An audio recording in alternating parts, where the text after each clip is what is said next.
আল্লাহর নবী সাল্লাল্লাহু আলাইহি ওয়াসাল্লাম কম দুঃখে তার জন্মস্থান মক্কা ছেড়ে মদিনায় যায় নাই। যাদের অত্যাচারে, যাদের জুলুমে রাতের অন্ধকারে হযরত আবু বকর সিদ্দিক রাদিয়াল্লাহু আনহুকে সাথে নিয়া মদিনায় হিজরত করলেন। মদিনা থেকে 10 বছর পরে আল্লাহর নবী সাল্লাল্লাহু আলাইহি ওয়াসাল্লাম একজন দুইজন নয় 10,000 সাহাবী নিয়া যখন মক্কাতে প্রবেশ করলেন, মক্কার কাফেররা এবার ভয়ে আছেন, না জানি এবার কি প্রতিশোধ নেয়। কারণ আমরা তো মুহাম্মদের সাথে ভালো আচরণ করি নাই, তাকে কত অত্যাচার করেছি, আমাদের এলাকা তার জন্মস্থান ছাড়তে তাকে বাধ্য করেছি, কিন্তু না জানি আজকে কি প্রতিশোধ নেয়। কিন্তু আল্লাহর নবী সাল্লাল্লাহু আলাইহি ওয়াসাল্লাম যখন মক্কাতে প্রবেশ করলেন, সাথে হলো 10,000 সাহাবী। সুবহানাল্লাহ। এখন তো 10,000 কিছু না, কিন্তু ওই জামানায় 10,000 অনেক। কারণ ওই সময় তো এত লোক ছিল না, এত সংখ্যা ছিল না। আল্লাহ নবী সাল্লাল্লাহু আলাইহি ওয়াসাল্লাম যখন 10,000 সাহাবী নিয়ে মক্কাতে প্রবেশ করলেন, মক্কার কাফেররা আবার ভয়ে আছে, না জানি কিভাবে কি প্রতিশোধ নেয় আমাদের উপর। কিন্তু আল্লাহর নবী যখন প্রবেশ করলেন, আল্লাহর নবী তাদেরকে জিজ্ঞাসা করেন, ও মক্কার কাফেররা, যারা আছো মক্কার লোকেরা, আমার কাছ থেকে আজকে তোমরা কি রকম ব্যবহার আশা করো তোমরা? আল্লাহর নবী তখন বললেন, ও মক্কার লোকেরা শোনো, ইউসুফ আলাইহিস সালামের কথা স্মরণ করো। তার 10 ভাই মিলিয়া তাকে মারার জন্য যখন কুয়াতে ফেলে দিছিল, ফেলে দেওয়ার পরে কিন্তু হযরত ইউসুফ আলাইহিস সালাম মরে নাই, কারণ মারার মালিক কে? জীবিত রাখেন কে? আল্লাহ তাআলা হযরত ইউসুফ আলাইহিস সালামকে ওই কুয়া থেকে উঠাইলেন, মিশরে নিলেন। মিশরে নেওয়ার পরে মিশরের বাদশা তাকে বানায়া দিলেন।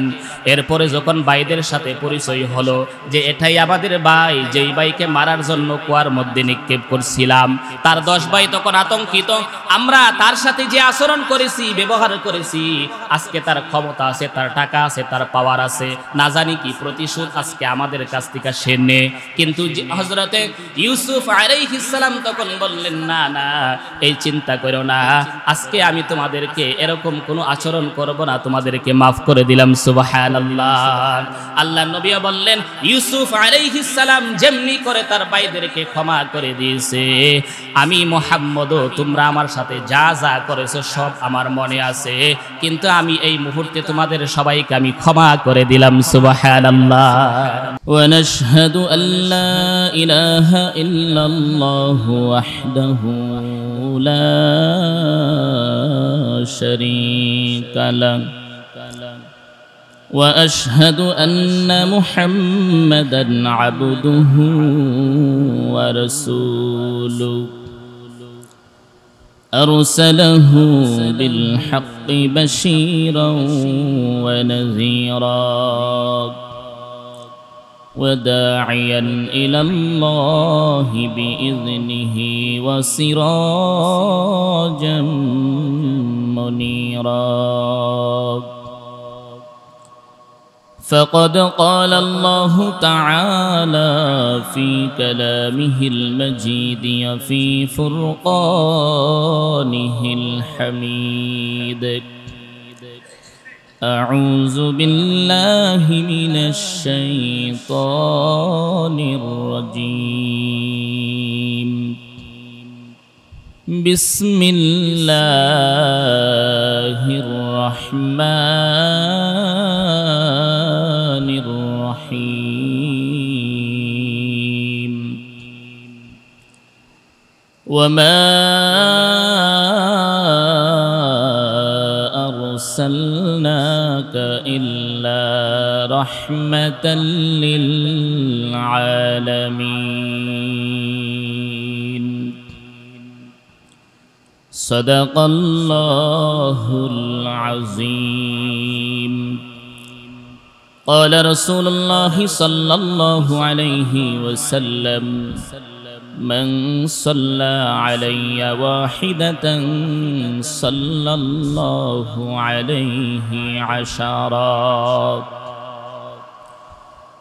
وقال تعالى في شان حبيبه إن الله وملائكته يصلون على النبي يا أيها الذين آمنوا صلوا عليه وسلموا تسليما صلى الله على محمد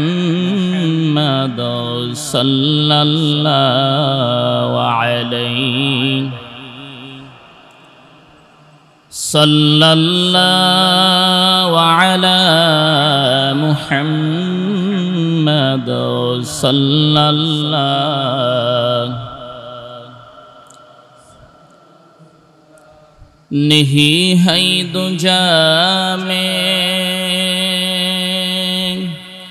मिसाल मुहम्मद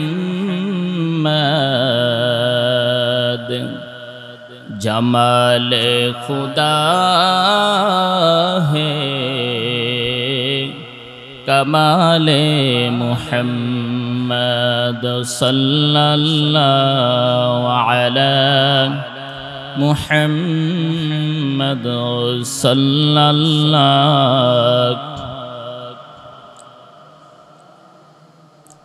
बलगल उला बिकमालिही कशफत दुजा बिजमालिही हसनत जमीउ खिसालिही सल्लु अलैहि व आलिही ला इलाहा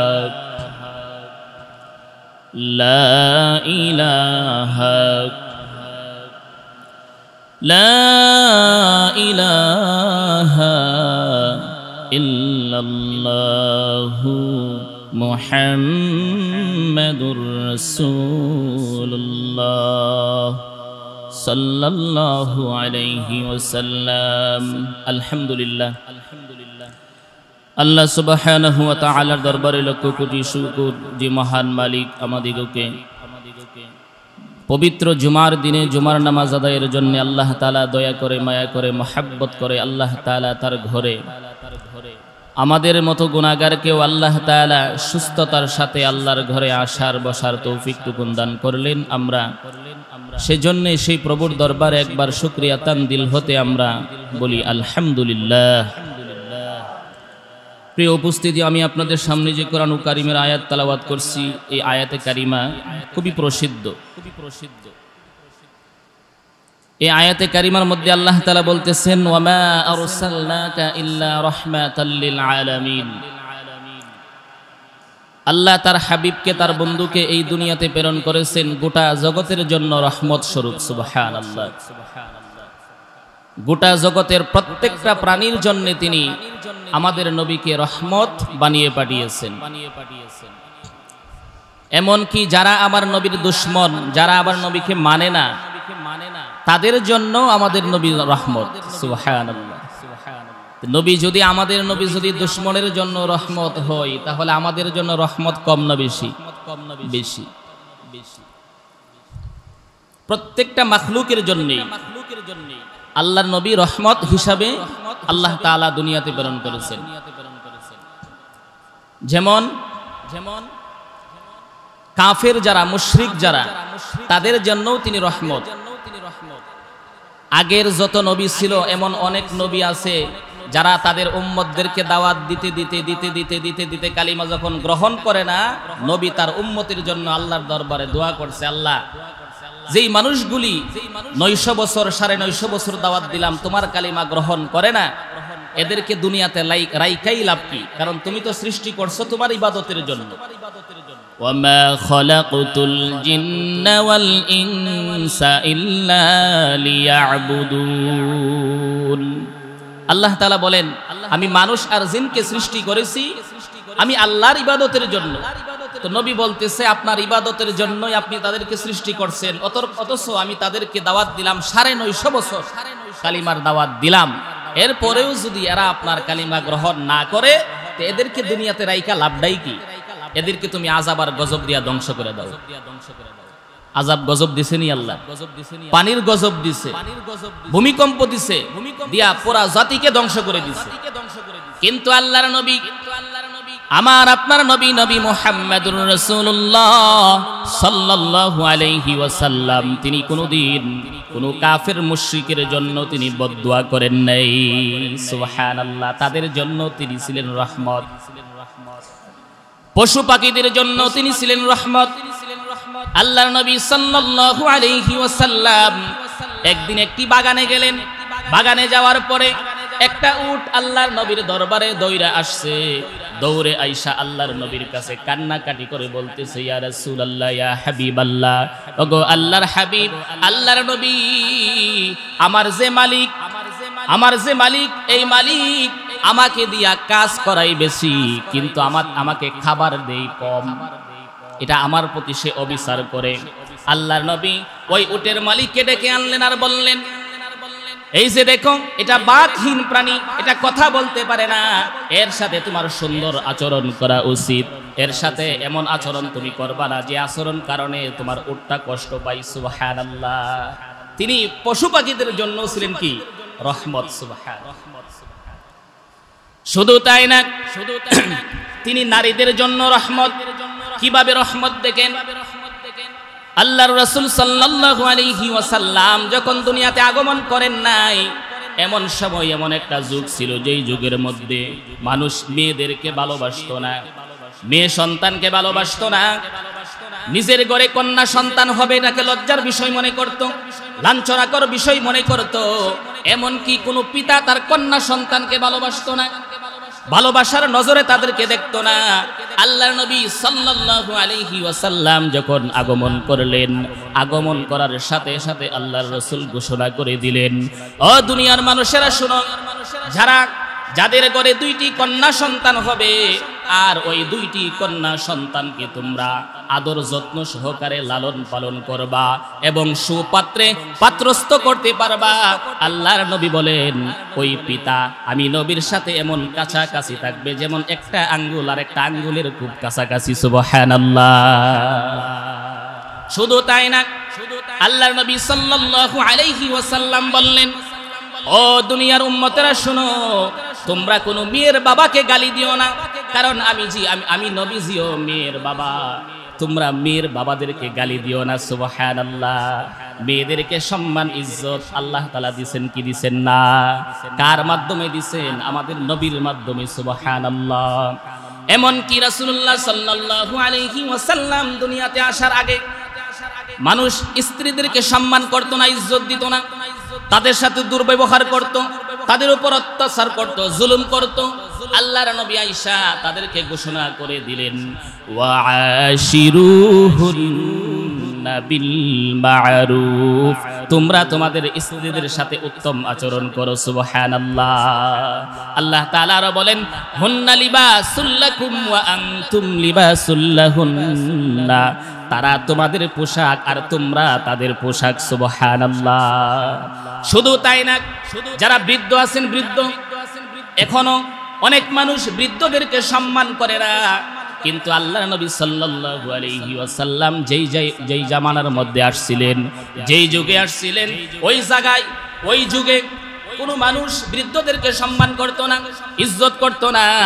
আল্লাহর নবী আয়েশা বললেন, যারা এমন কাউকে সম্মান করলো যার চুল দাড়িগুলি পেকে গেছে, তো আল্লাহর নবী বলেন তারা যেন ওই বৃদ্ধকে সম্মান করলো না, সম্মান করলো স্বয়ং আল্লাহ তাআলাকে। সুবহানাল্লাহ। বৃদ্ধদেরকে কি সম্মান আল্লাহর রাসূল দিয়েছেন, এই সম্মান পৃথিবীর কোনো মানুষ আর দিতে পারে নাই। সুবহানাল্লাহ।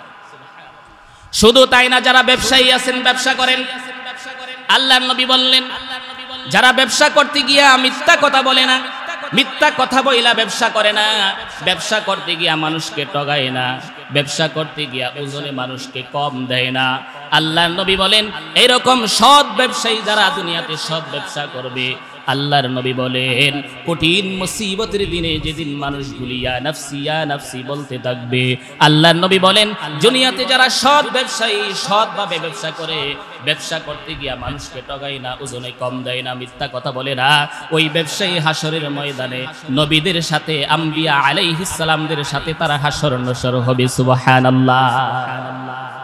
শুধু তাই না, যারা দিন মজুর শ্রমিক, যারা শ্রমিক হিসাবে কাজ করেন, আল্লাহর নবী তাদেরকেও কি সম্মান দেখিয়েছেন। সুবহানাল্লাহ। এক গরীব সাহাবী আল্লাহর নবীর কাছে আয়েশা রাসূলের সাথে মুসাফা করেন, সালাম কালাম দেওয়ার পরে যখন মুসাফা করলেন, আল্লাহর নবী তখন তাকায়া দেখলেন যে তার হাত বড় শক্ত হয়ে আছে। এত শক্ত কেন? সাহাবীকে জিজ্ঞাসা করলেন, ও সাহাবী, তোমার হাত এত শক্ত হয়ে আছে কারণ কি? ওই সাহাবী রেখে বলে, ইয়া রাসূলুল্লাহ, ইয়া হাবিবাল্লাহ, আমি তো গরীব সাহাবী আপনার, আমি পাহাড়ে থাকি, পাহাড়ে বসবাস করি। আর পাহাড়ে বসবাস করা অবস্থায় আমি পাহাড়ে পাথর ভেঙে আমি আবার জীবন যাপন করি। আল্লাহর নবী তখন তার দিকে তাকাইলেন, তার দিকে তাকায়া বললেন, আল কাসিবু হাবিবুল্লাহ, যারা নিজ হাতে উপার্জন করে তারা হলো আল্লাহ তাআলার বন্ধু। সুবহানাল্লাহ। যারা নিজ হাতে কর্ম করে এরার কত সম্মান। আল্লাহু আকবার। তাদেরকে আল্লাহ তাআলা, আল্লাহর রাসূল বলছেন যে আল্লাহর বন্ধু তারা, তারা সাধারণ কোন লোক না। সুবহানাল্লাহ। তারপরে দেখেন শিশুদের জন্য তিনি রহমত। ওই জামানার মধ্যে, যেই জামানাত রাসূল সাল্লাল্লাহু আলাইহি ওয়াসাল্লাম আগমন করছেন, মানুষ তাদের নিজের সন্তানদেরকে অত বেশি ভালোবাসত, মহব্বত করত না। কিন্তু আল্লাহর নবী আয়েশা বললেন, শোনো, শুধু তুমি তোমার সন্তানকেই ভালোবাসবা তা না। আল্লাহর নবী বলেন, যারা ছোট বাচ্চাদেরকে স্নেহ করে না, আদর করে না, মায়া করে না, মহাব্বত করে না, সেই ব্যক্তি আমি নবীর কোন দলের না, এমন কি সেই ব্যক্তি আমি নবীর উম্মত হতে পারে না। সুবহানাল্লাহ। শুধু তাই না, ফেরেশতা হযরত জিবরাইল আলাইহিস সালাম, তিনি তো কত বড় ফেরেশতা। ওই জিবরাইল ফেরেশতা একদিন রাসূলের কাছে আসার পরে রাসূলুল্লাহ সাল্লাল্লাহু আলাইহি ওয়াসাল্লাম জিবরাইলকে ডেকে বলে, ও জিবরাইল, আল্লাহ তাআলা তো আমাকে এই দুনিয়ার জন্য, সৃষ্টি জগতের জন্য, প্রত্যেকটা মাখলুকের জন্য রহমত বানিয়ে পাঠিয়েছেন। আল্লাহ তাআলা তো আমার ব্যাপারে ঘোষণা করেছেন, ওয়ামা আরসালনাকা ইল্লা রাহমাতাল লিল আলামিন। আল্লাহ তাআলা যে, এ জিবরাইল, আল্লাহ তাআলা যে আমাকে রহমত হিসাবে পাঠাইছে, তুমি আমার দ্বারা, আমি আসার দ্বারা তোমার উপকার কি হয়েছে? তুমি কি উপকৃত হয়েছো? জিবরাইল আলাইহিস সালাম তখন বলতে লাগলেন, ওগো আল্লাহর হাবিব, আল্লাহর নবী, আপনি দুনিয়াতে আসার আগে আমি নিজের ব্যাপারে খুব শঙ্কিত ছিলাম, আশঙ্কায় ছিলাম নিজের পরিণতির ব্যাপারে। কিন্তু আপনি যখন দুনিয়াতে আসলেন তো আল্লাহ তাআলা কুরআনুল কারীমের আয়াত নাজিল করলেন, ইন্নাহু লাকুরআনুন কারীম। এটা এমন একজন সম্মানিত বার্তা বাহকের আনিত বাণী। সুবহানাল্লাহ। আল্লাহ তাআলা আরো বলেন জিবরাইলের ব্যাপারে, জি কুওয়াতিন ইনদা যিল আরশি মাকিন, সে বড় শক্তিশালী, আরশের মালিক। আল্লাহ তাআলার কাছে তার সম্মান মর্যাদা অনেক বেশি। মুতাইন সাম্মামিন, সে ফেরেশতাদের কাছে অনেক মান্যবর ব্যক্তি, সেখানে সে বিশ্বস্ত। সুবহানাল্লাহ।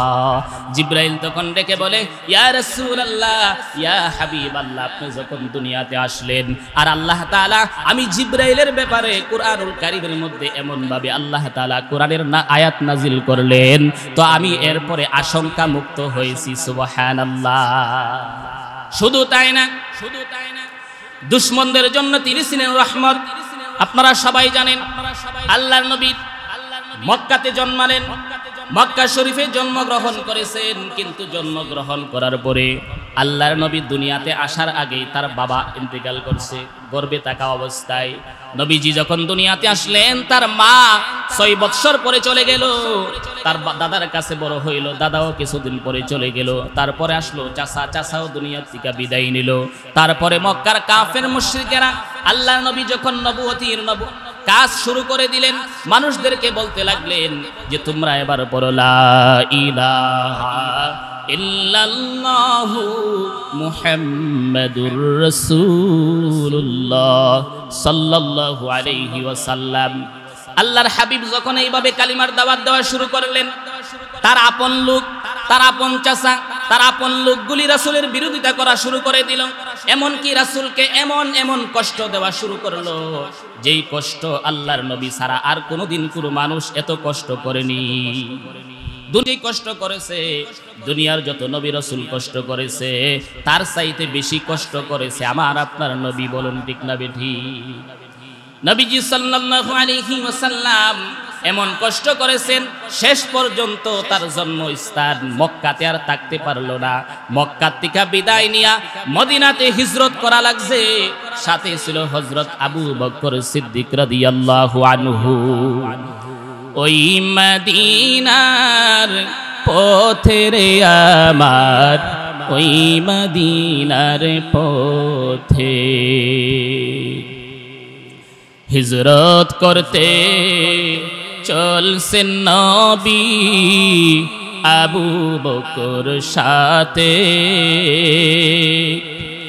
বাড়িতে রাখিয়া গেলেন, বাড়িতে রাখিয়া গেলেন হযরত আলীকে রে আমার, ওই মদিনার পথে, ওই মদিনার পথে রে আমার, ওই মদিনার পথে। কাফেরের বয়েতে লোকান গুহার ভিতরে, কাফেরের বয়েতে লোকান গুহার ভিতরে। মা কর সাইবা দিল বাসা, মা কর সাইবা দিল বাসা গুহার মুখে তেরে আমার, ওই মদিনার পথে, ওই মদিনার পথে রে আমার, ওই মদিনার পথে। আবু বকর বই পাইলেন কাফের দেখিয়া, আবু বকর বই পাইলেন কাফের দেখিয়া।